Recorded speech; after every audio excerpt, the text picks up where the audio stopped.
Humans are living through the most prosperous, safest time in human history. But there's one thing that's happening right now that nobody's really talking about, and you as an individual have to start paying attention to. It's that financial censorship and sanctions are becoming the default.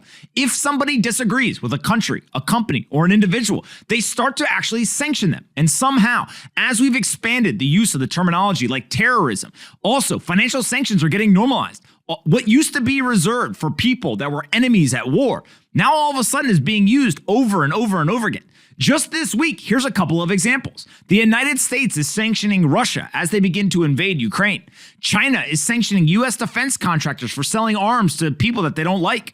Canada is literally sanctioning their own citizens for doing things that they don't agree with.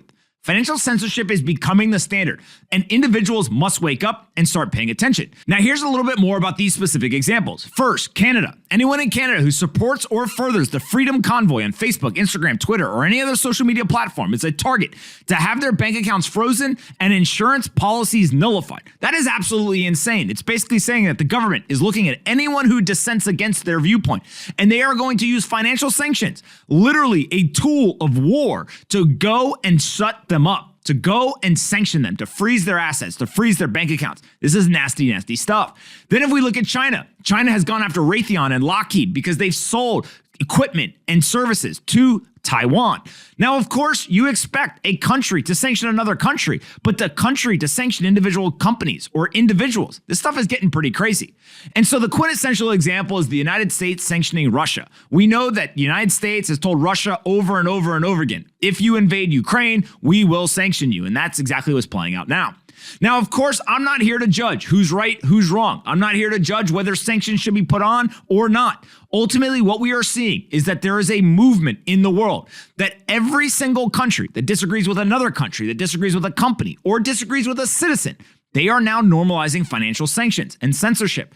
And so what you can do at home is, first, you have to educate yourself. You have to understand what financial censorship is. You have to understand why it's dangerous. And you also need to look at how you can fight it yourself.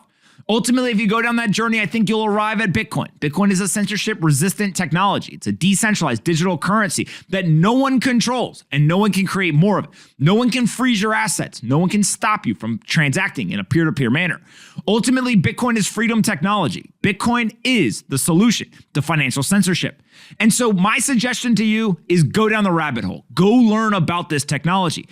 As financial censorship and sanctions become normalized, you're going to want to have financial insurance. Bitcoin is the chaos hedge. Bitcoin is the solution.